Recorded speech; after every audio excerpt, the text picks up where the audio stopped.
नमस्कार. आज आपण दिव्यांग सहाय्यक पोर्टल या पोर्टलची पूर्णपणे माहिती घेणार आहोत.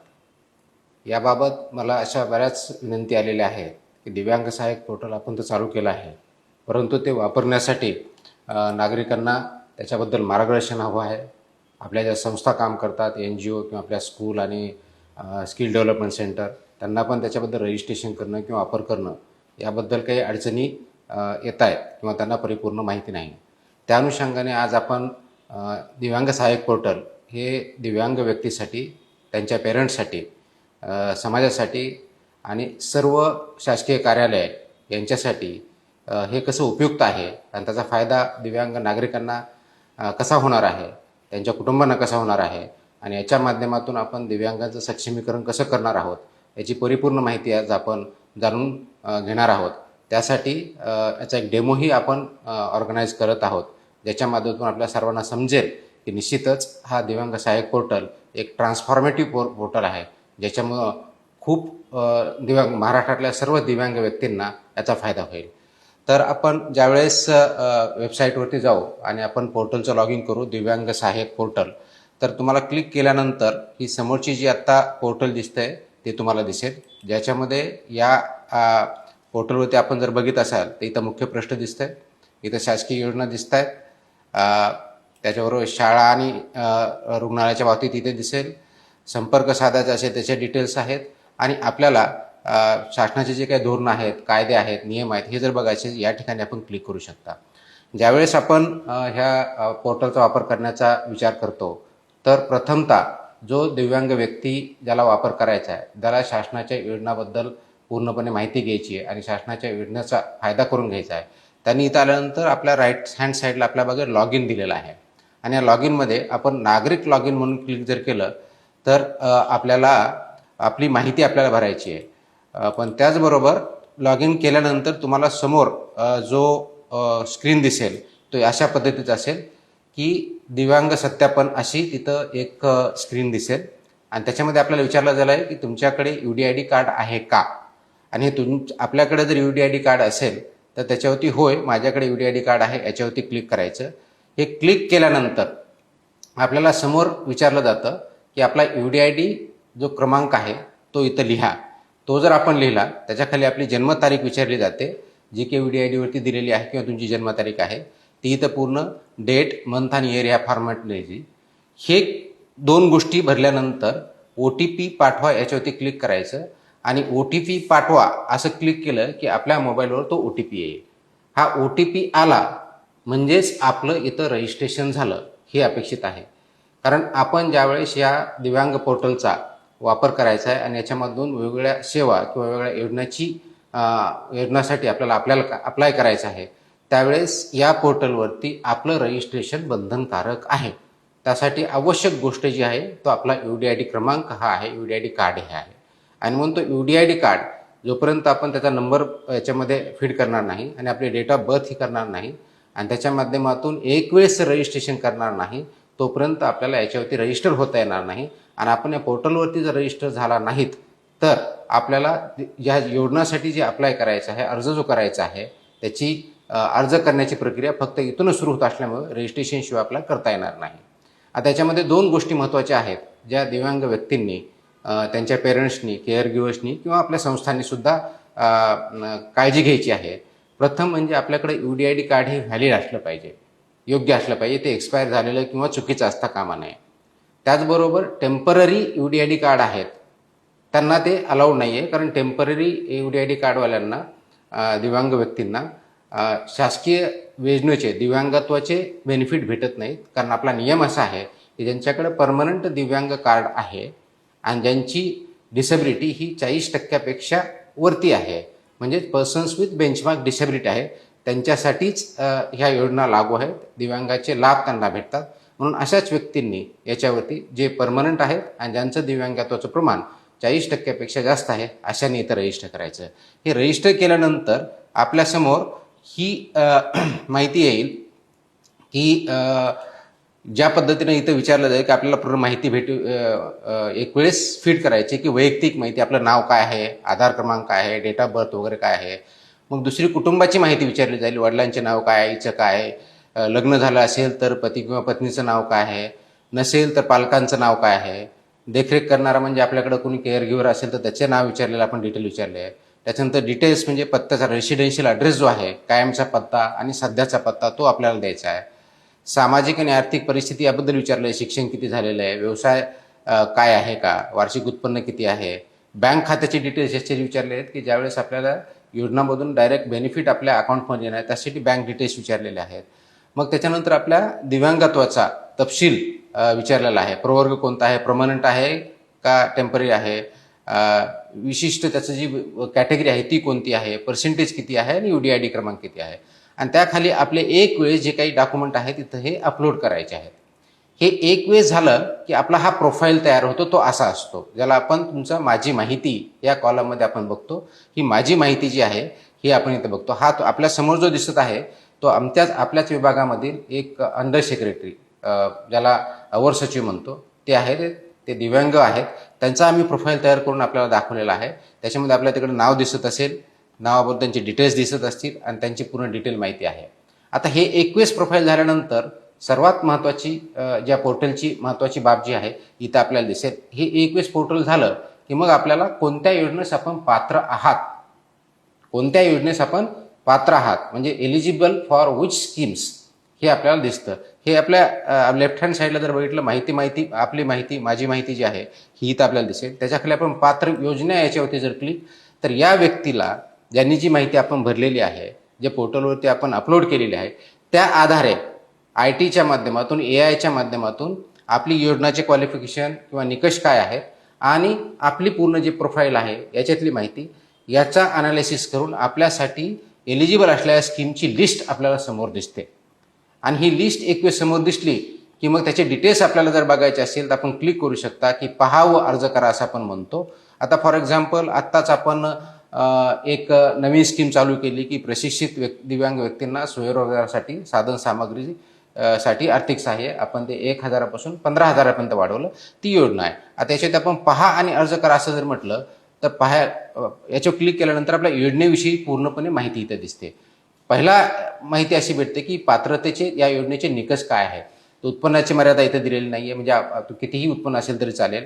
वयोमर्यादा हे 18 वर्षाच्या वरती पाहिजे, किमान दिव्यांगत्व 40% पाहिजे, शासकीय संस्थेतून प्रशिक्षण पूर्ण केलेलं पाहिजे आणि रहिवासी पुरावा पाहिजे. लाभांचे हक्क काय तर आपल्याला 15,000 रुपये लाभांचे हक्क याच्यातून भेटतात. त्याच्यामधून त्याच्यामध्ये राज्य महाराष्ट्र आणि उपकरण खरेदी आहे. त्याबरोबर आवश्यक कागदपत्रे जे आहेत तर ते आवश्यक कागदपत्रे दिलेले आहेत. ही माहिती आपल्याकडे ठेवली की मग आपल्याला जर अर्ज करायचा असेल तर पोर्टल पुढे जा असं म्हणतो, आपली अर्ज करण्यास तयार आहात का असा प्रश्न विचारला जातो. आणि त्या अर्ज करण्याकडे तयार झाल्यानंतर हे डॉक्युमेंट असल्यानंतर आपण क्लिक करा. क्लिक केल्यानंतर आपल्याला जी माहिती आपण प्रोफाईलमध्ये भरलेली होती ती परिपूर्ण माहिती परत भरण्याची गरज येत नाही, कारण ही पूर्ण ती IT च्या AIच्या माध्यमातून फेच केली जाते बॅकएंडला.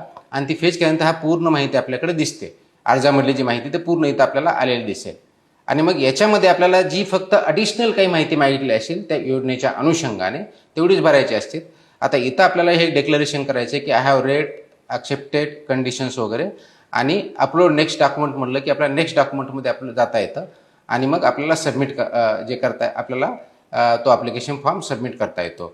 तर असं जर आपण बघितलं तर आपल्याला कोणत्याही योजनेमध्ये माहिती भेटू शकते, त्याची आपण अर्ज करू शकता आणि इमिजिएटली त्याच्यावरती आपण अप्लाय केल्यानंतर तो अर्ज शासकीय कार्यालयात ज्या अधिकाऱ्याकडे जाणं अपेक्षित आहे त्या अधिकाऱ्याकडे जातो. म्हणजे एवढी सुटसुटीत, सरळ, साधी, अगदी कोणत्याही व्यक्तीला समजेल अशा प्रकारची आपण ही प्रक्रिया केलेली आहे.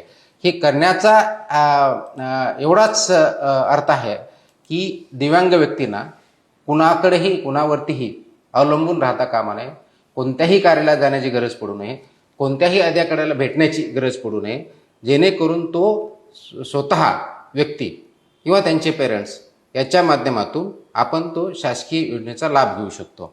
म्हणून आपल्या पात्र योजना त्यासाठी ज्या आवश्यक आहेत, समजा दुसरी आपण उदाहरणार्थ जर घेतली, दिव्यांग व्यक्तींना सामाजिक सुरक्षा अंतर्गत विवाह प्रोत्साहन योजना, ज्याचा आपण लाभ 1.5 लाख ते 2.5 लाखापर्यंत केला आहे, त्याच्यावरती अर्ज आपण केला तर आपल्याला परत तेच गोष्ट दिसेल. आपण परत त्याच्याकडे पोर्टलकडे अप्लाय करायचं जर म्हटलं तर अप्लाय केल्यानंतर आपल्याला हे अर्ज दिसेल. अर्ज केल्यानंतर आपल्याला इथं ॲक्सेप्ट करायचं आहे. कंटिन्यू फॉर ॲप्लिकेशन म्हटलं की आपल्याला पूर्ण पुढची माहिती दिसेल आणि सबमिट ॲप्लिकेशन इथं दिसतं. सबमिट क्लिक केलं की तो अर्ज सबमिट होतो आणि सबमिट झाल्यानंतर तो अर्ज जिल्हा कार्यालयाला किंवा कमिशनरकडे जे आम्ही सिस्टम ठरवलेले आहे त्याप्रमाणे तिथं अर्ज जातो आणि पर्याय तिथं अर्ज केल्यानंतर मग आपल्याला हे कळेल की आपला अर्ज कुठं आहे. तर आपल्याला त्याच्या खाली जो कॉलम दिसतो लेफ्ट हँड साईडला तिथं अर्ज केलेल्या योजना. तर आपण जर 2 योजनाला अर्ज केलेला असेल तर ते आपल्याला इथं दिसेल की आपला अर्ज कधी दिलेला आहे त्याचा तपशील पाहायला भेटतो. जो कोणत्या आता याच्यामध्ये आम्ही फॉर्म भरून ठेवला होता की ज्याच्यामध्ये 4 मार्चला अर्ज केलेला आहे आणि मग त्याची सद्यस्थिती काय आहे किंवा सामाजिक सुरक्षा दुसऱ्या योजनेमध्ये 26 फेब्रुवारीला अर्ज केलेला आहे. तर ही सध्या त्या अर्जाची स्थिती काय आहे, कोणत्या कार्यालयात आहे, जसे ज्या ठिकाणी दिसेल ती माहिती आपल्याला भेटेल आणि कार्यालय प्रमुखांनी किंवा जे कार्यालय आहे त्यांना ते वेळेचं आम्ही बंधन घातलेलं आहे. त्या वेळेमध्येच त्या अर्जावरती निर्णय घ्यायचा आहे जेणेकरून आपल्याला वेळेत सुविधा भेटतील आणि शासकीय सेवेचा लाभ आपल्याला घेता येईल. त्याच्यामुळे आपल्याला अर्ज केलेल्या योजनासुद्धा इथं माहिती भेटेल. आता आपल्याला असं लक्षात आलं की नाही आपल्याला काही कंप्लेंट करायची किंवा तक्रार करायची तर त्याच्या खाली कॉलम बघितलं तक्रार निवारण पद्धती आहे आणि मग तक्रार निवारण जर आपण करायचं असेल तर आपला एक वेळेस मोबाईल हे केल्यानंतर तक्रार करू शकता. तक्रार केल्यानंतर त्याचं स्टेटस काय आहे हे कळतं. तर ही प्रणाली आपण यासाठी विकसित केलेली आहे की दिव्यांग व्यक्तींना आपल्या घरी राहून आपल्या एका मोबाईलच्या क्लिकवरती किंवा आपल्या लॅपटॉपवरती किंवा कम्प्युटरवरती ही सर्व माहिती तर भेटेलच, परंतु कोणत्याही शासकीय योजनेचा दिव्यांगासाठी असलेल्या त्या योजनेचा पूर्ण लाभ त्यांना घर बसल्या भेटू शकतो. त्यासाठी ही प्रणाली आपण डेव्हलप केलेली आहे. ही युनिक आहे. परत परत माहिती मागितली सुद्धा जात नाही. एक वेळेस आपल्याला माहिती भरली की तीच माहिती आम्ही सिस्टमच्याद्वारे प्रत्येक अर्जासाठी वापरतो. परंतु ही माहिती भरताना आपण अचूक माहिती भरली पाहिजे. कोणतीही चुकीची माहिती भरता कामा नये, कारण चुकीची माहिती जर भरली तर आपल्याला एलिजिबल असलेल्या स्कीम चुकीच्या निवडल्या जाऊ शकतात आणि पर्यायानं आपला अर्ज रिजेक्ट होऊ शकतो. त्याच्यामुळं आपलं दिव्यांगत्वाचे प्रकार असतील, दिव्यांग असेल, पर्सेंटेज ऑफ दिव्यांग असेल किंवा आपलं इन्कम असेल किंवा आपलं बँक अकाउंट असेल, कोणतीही माहिती चुकीची देता कामा नये जेणेकरून आपल्याला त्या लाभापासून वंचित राहता येणार नाही, आपण वंचित राहू शकणार नाही. योग्य माहिती दिली तर आपल्याला निश्चितच त्याचा लाभ भेटेल. आता हे आपण जर बघितलं तर हे लक्षात येतंय की हे किती युजफुल आहे, इझी आहे आणि हे मराठी आणि इंग्लिश दोन्ही भाषामध्ये आहे. त्याच्यामुळे आपण कोणतीही भाषा त्याच्यामध्ये यूज करू शकता. आता हेच करत असताना आणखी आपण जर बघितलं तर दिव्यांग सहाय्यक पोर्टल ज्यावेळेस आपण जसं सांगितलं मी की याच्यावरती आपण लॉग इन केल्यानंतर आपल्याला ही स्क्रीन दिसेल. तर स्टार्टिंगला आपण हेही बघा की याच्यामध्ये शासकीय योजना कोणत्या आहेत. आपण अर्ज करायच्या अगोदर आपलं प्रोफाईल नाही आहे पण कोणत्या योजना आहेत हे जर आपण क्लिक केलं तर आपल्याला विभागनिहाय योजना देऊ शकतील. म्हणजे दिव्यांग व्यक्तीसाठी कोणत्या विभागाच्या कोणत्या योजना आहेत. त्याच्यात सर म्हटलं की आता आदिवासी विकास विभागाची तुम्हाला योजना बघायची आहे. याच्यावरती जर क्लिक केलं तर ही योजना आपल्यासाठी लागू आहे याच्यातून दिसतं. ही माहिती आम्ही दिलेली आहे. गृहनिर्माण विभागाची बघायची तर गृहनिर्माण विभागाच्या आपल्यासाठी दिव्यांग व्यक्तीसाठी कोणत्या योजना आहेत ही आपल्याला दिसेल. किंवा आपण सामाजिक न्याय विभागाची बघायचं म्हटलं तर ह्या योजना आपल्याला समोर दिसतील. ही माहिती आम्ही व्यवस्थितपणे यासाठी केलेली आहे की दिव्यांग व्यक्तींना शासकीय विभागाच्या वेगवेगळ्या ठिकाणी कार्यालयात जाण्याची गरज पडू नये. फक्त दिव्यांग विभागाच्याच योजना इथं माहिती आहे असं नाही, तर शासनाच्या सर्व विभागाच्या योजना ज्या दिव्यांगासाठी आहेत त्याची माहितीसुद्धा आपण इथं पूर्णपणे दिलेली आहे. त्याच्यामुळे आपण ते जर बघितलं तर ती माहिती आपल्याला भेटेल. आपल्याला असं ग्रहायचं आहे की स्त्री किंवा पुरुष यांच्यापैकी कोणते एलिजिबल आहेत. तर आपण फक्त त्याच्यामध्ये चूज करायचं. स्त्री आहे त्यांच्यासाठी स्कीमची योजना इथं आपल्याला दिसेल. किंवा आपल्याला फक्त राज्य शासनाचे करायचे तर फक्त राज्य शासनाची योजना आपल्याला माहिती इथं भेटेल. किंवा फक्त केंद्र शासनाकडे जायचं तर केंद्र शासनाची योजना आपल्याला इथं माहिती भेटेल. एवढी सुटसुटीत सहज अगदी आपण मोबाईलवर कसं एखादा हे करत असताना व्हॉट्सअप बघत असताना कुणाचा मेसेज जसा बघतो तशा पद्धतीचं हे पोर्टल आम्ही केलेलं आहे जेणेकरून नागरिकांना आणि विशेष करून दिव्यांग नागरिकांना याचा फायदा सहजरित्या घेता यावा, त्यांना भेटावं, त्यांचा कोणत्याही प्रकारचा त्रास होऊ नये ही त्या पाठीमागची भूमिका आहे. ही योजना आपल्याला दिसेल. आता याच्यामध्ये दुसरी एक आणखी महत्त्वाची बाब जी आम्ही केलेली आहे तर त्याच्यामध्ये बऱ्याच वेळेस असे दिव्यांगाचे पालक आहेत, त्यांची आईवडील आहेत, त्यांना हे माहीत नसतं की आपल्या मुलाला किंवा मुलीला आपल्या पाल्याला जवळपास कोणती शाळा आहे का, स्पेशल स्कूल म्हणतो ज्याला आपण, किंवा तिथं काही एखादं सेंटर आहे का, ही माहिती नसते. तर आपल्याला इथे हे देशामध्ये 12 देशात शाळा आणि रुग्णालय शोधा, म्हणजे आपल्या जवळपास अशी काही फॅसिलिटी आहे का जिथं आपल्याला माहिती भेटेल. तर इथं जर क्लिक केलं तर आपल्याला इथं विचारलं जातं की आपल्याला काय जवळीनुसार म्हणजे नियर तुमच्या काय काय फॅसिलिटी आहे ती बघायची, शोधायची. तुम्हाला कोणत्या जिल्ह्यातले, आता मी इथं मुंबईत आहे म्हणून मुंबई सिटीमधलं क्लिक करतो आणि मला त्याच्यामधले समजा हॉस्पिटल शोधायचे आहेत, म्हणजे जिथं सर्टिफिकेट भेटते UDIDचं अप्लाय करायचं असतं, हे मी क्लिक केलं आणि मी लागू केलं तर मला इथं सरळ सरळ डाव्या हाताला जे हॉस्पिटल दिसतंय, सेठ गोवर्धन हे हॉस्पिटल दिसतंय, ही सगळी लिस्ट इथं दिसते आणि या बाजूला आपल्याला मॅप पण दिसतो. त्याच्यापैकी आपल्याला हेही माहिती पाहिजे की आपल्याला कसं जायचं आहे. तिथं जर क्लिक केलं तर गुगल मॅप्समध्ये आपल्याला ओपन करता येतं आणि गुगल मॅप्सवरती आपल्या घरापासून कसं अंतर जायचं हे सगळं आपल्याला दिसतं. लोकेशन शेअर करता येतं. एवढी सरळ साधी आपण सुटसुटीत हे पोर्टल केलेलं आहे, जेणेकरून नागरिकांना आणि विशेष करून दिव्यांग नागरिक, त्यांचं कुटुंब यांना कोणत्याही प्रकारचा त्रास होणार नाही, कुणाकडे माहिती मागण्याची गरज पडणार नाही आणि याच्यातही काही अडचण असेल तर डेफिनेटली आपण आपलं कार्यालय त्यांना मदत करायला सरळ तत्पर असतं. त्याच्यामुळं इथं समजा रुग्णाची आपल्याला शाळा विचारायची तर आपल्या शाळेची माहिती भेटेल की जिथे काही आपल्याला जायचं आहे, आपल्या मुलाच्या विषयी विचारायचं आहे आणि याची तिथं आपण नाव दिलेलं आहे, त्यांचा तिथला नंबर जो आहे तो दिलेला आहे, प्रिन्सिपलचं नाव दिलेलं आहे किंवा तिथला हेड ऑफ द इन्स्टिट्यूट त्याचं नाव दिलेलं आहे आणि किती अंतर आहे आपण जिथं राहता किंवा जिथून जायचं आहे आपल्याला ते सर्व दिसलंय. नकाशावर शोधा म्हटलं की नकाशावर आपल्याला दिसतो. तर ही सुविधा आपण विशेष करून दिव्यांग व्यक्ती, त्यांचं कुटुंबीय यांच्यासाठी दिलेलं आहे आणि नागरिकांसाठी की आपल्या आजूबाजूचा आपल्या संस्था कोणत्या आहेत हे जर आपण केलं तर निश्चितच याचा फायदा आपल्या दिव्यांग नागरिकांना होणार आहे. अशा दृष्टीनं आपण हे सुविधा उपलब्ध करून दिलेली आहे. आता हे करत असताना जसं मी फाइंड नियर बाय सांगितलं, तर त्याचबरोबर आपल्याला परत आणखी पुढची जर माहिती घ्यायची तर हे आपल्याला दिसेल की ह्या पोर्टलवरती त्याच्या पुढे जर आपण बघितलं तर कायदे, नियम, धोरण या बाबतीत आपल्याला बघायचं आहे. शासन परिपत्रक इथं क्लिक केल्यानंतर आपल्याला हे कायदे समोर दिसतात, नियम आपल्याला दिसतात, धोरणे दिसतात. याच्यावरती क्लिक केलं की आपल्याला डिटेल त्याची माहिती भेटेल, जेणेकरून आपल्याला कोणत्याही योजनाबद्दल माहिती पाहिजे असेल ती सुद्धा इथं अवेलेबल आहे. अशा पद्धतीचे एक सुटसुटीत आपण हे पोर्टल केलेलं आहे. हे पोर्टल करण्यापाठीमागचा उद्देशच एवढा आहे की आपल्याला कुणाकडेही जाण्याची गरज पडू नये, आपले हक्क आपल्याला माहीत असावेत आणि ते वापरण्यासाठी आणि त्याचा यूज करण्यासाठी आपल्याला ह्या पोर्टलच्या माध्यमातून ते करून घेता यावेत अशी अपेक्षा आहे. आणि म्हणून याचं नाव सुद्धा आम्ही केलेलं आहे दिव्यांग सहाय्यक पोर्टल. हे आपल्याला सहाय्य करण्यासाठी आहे, आपला स्वाभिमान वाढवण्यासाठी आहे आणि आपल्याला स्वाभिमानाने जगता यावं यासाठी सर्व सुविधा आपल्यापर्यंत एका क्लिकवरती अवेलेबल व्हाव्यात या दृष्टिकोनातून आहे. हे आपण सर्वांनी वापरावं. पोर्टलच्या माध्यमातून आपण पहिलं समजून घ्यावं, जे आता मी सांगितलं त्याप्रमाणे समजून घेऊन त्याचा वापर करावा. कुणी चुकीचा वापर करणार नाही याचीही काळजी घ्यावी आणि आपल्याला शासनाच्या ज्या योजना आहेत त्याचा वापर घेऊन आपण पूर्णपणे सक्षम कसं व्हाल या दृष्टिकोनातून आपण प्रयत्न करूया.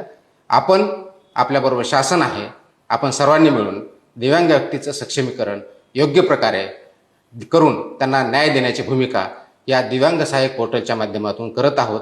त्यासाठी आपण सर्वांनी सहभागी व्हावं हीच विनंती.